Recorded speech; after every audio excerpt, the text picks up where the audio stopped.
It's the Happy Families Podcast.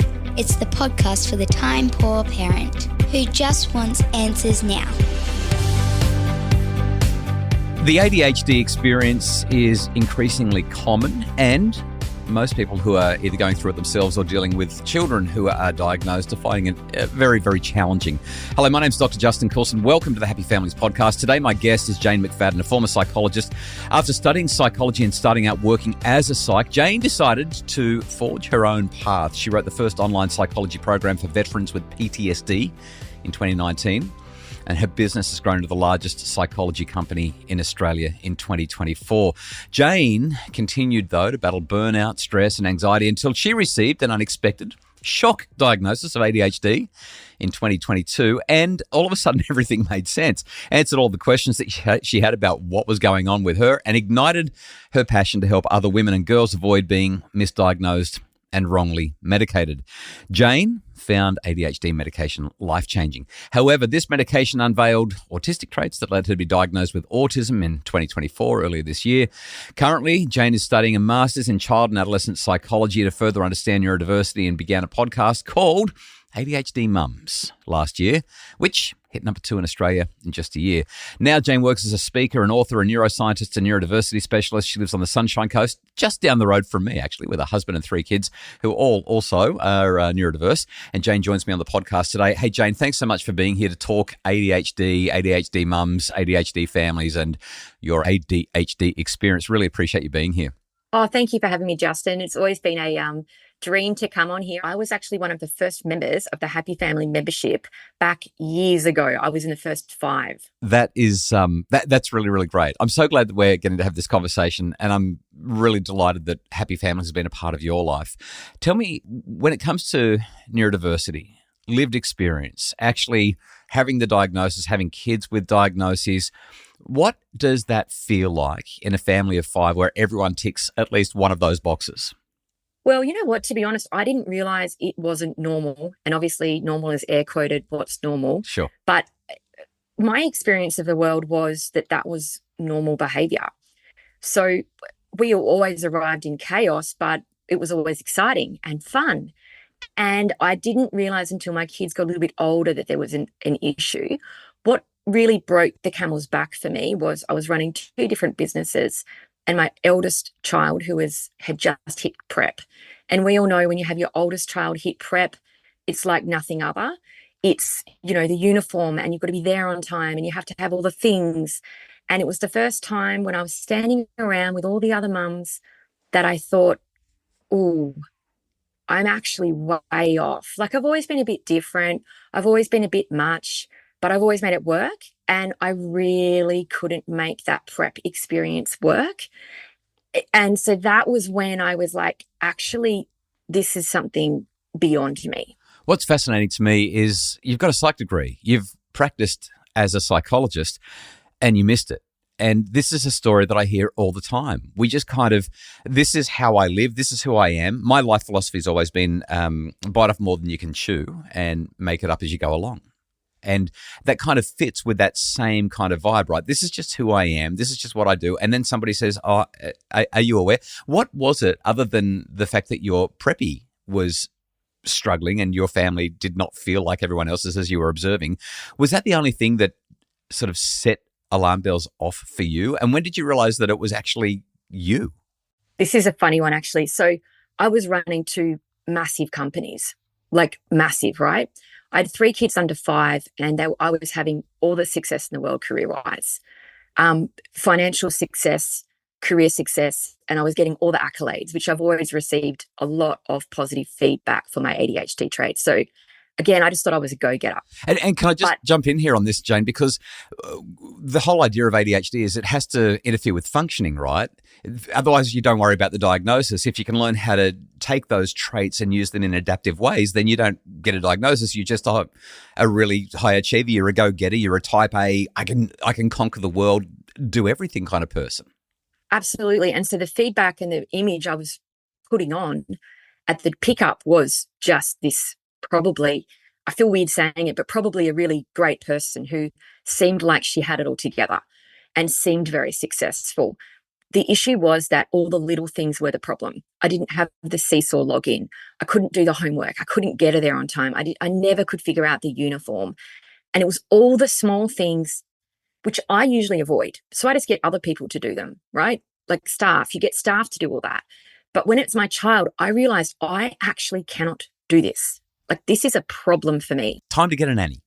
Oh, I'm a hands-on mum. I'm a hands-on mum. That's not the definition of success. Totally with you. Totally with you. But yes, a few people did say to me, just go and get a nanny. I'm like, but I have to learn, right? It's my oldest kid. I've got 3. So in the background, I was having this huge battle with burnout, unsurprisingly, right? And I was also, I'm going to admit it, putting a lot of pressure back on my husband, because I would bite off more than I can chew. And then I would look to him to support, like, well, where are you? What are you doing? And I did really have an expectation that he was going to pick up the pieces, and he wasn't doing that, because in fairness to him, these were my choices I were making. And he's like, I'm not even in this thing. You know, you're the one who decided to start a second company. And so we went off to marriage counseling, and my take on it was he needs to put in. He needs to do a bit more, you know. And anyway, we did marriage counseling for a little while with a brilliant psychologist. And I was really kind of expecting that he would say to my husband, hey, you know, maybe you could jump in a little bit more. And I was really blown away when he wanted to pull me in for individual, because I was like, well, I'm not the problem. Like, I've brought him in. He's the problem. And he really zoned in on me and said, I think you need to do some individuals. And I was like, why? Look how great I am. And turns out he had worked in an assessment clinic in Caboolture. And after maybe another 3 or 4 sessions one-on-one, he said to me, have you considered that you might have ADHD? And I said, my brother has that, actually. I definitely don't. And I was actually extremely offended, because I had it in my mind that was unsuccessful people that couldn't achieve tasks. That's what I had in my mind. And I had no concept that it could be different. We went through the assessment criteria, and I was saying to him every step of the way, no, I know exactly where to be. I know exactly where to be. As I'm saying, I know exactly where to be and on what day, I've got it all down. I never miss anything. I have 2 phones on the table that are just alarming reminders and this complex system. And he's like, do you know what masking and camouflaging is? Because you are off charts with some of your basically your scaffolding that you're doing to mask all your symptoms. So he'd put my phone away. Just for people who are not familiar with the term masking and camouflaging, scaffolding, can you step us through that, and then we'll go back to the story? Masking and camouflaging was something I only learned off the psychologist. So basically, it's things that you put into place for yourself to mask your symptoms or cover them up. So you make it look like you know exactly what's going on, but underneath the hood, there are so many complex systems. For example, I cannot ever remember to return something to somebody that I've borrowed, but I never want to give the impression that once it comes into my house, I never return it. So I'll put it on the car, so then I can't forget it. Or I'll put my keys on top of something. I'll have lots of complex systems, so I look ahead. It's like a compensatory behavior, so that you look. And the brilliance about it, I mean, some people would say, well, isn't that just effective planning? Isn't that just making sure that you know yourself well enough to know that you have a certain weakness, and therefore you plan ahead to make sure that that weakness doesn't undermine your ability to function well? When we move into things like autism, masking becomes a little bit more complex, doesn't it? Because you've got kids who will cover up their psychological distress with smiles and with happiness, and then they get home and they absolutely collapse and fall apart. And same with ADHD kids. There's that level of masking where it's not just a behavioral thing, but it's a psychological thing as well. Yeah, absolutely. And that was one of the things that I think was difficult for me as well, walking into prep and having to stand there with all the other mums morning and afternoon. And everyone else seemed to enjoy it. And I enjoyed it sometimes, but most of the time I just dreaded it. I actually dreaded it. And these people are lovely. Some of them are still my friends. This is not about them being judgy. This is just about me. I don't actually have the capacity to put on this together front twice a day.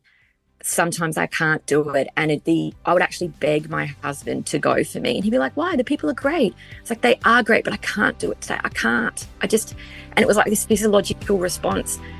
I can't do that today. I just can't.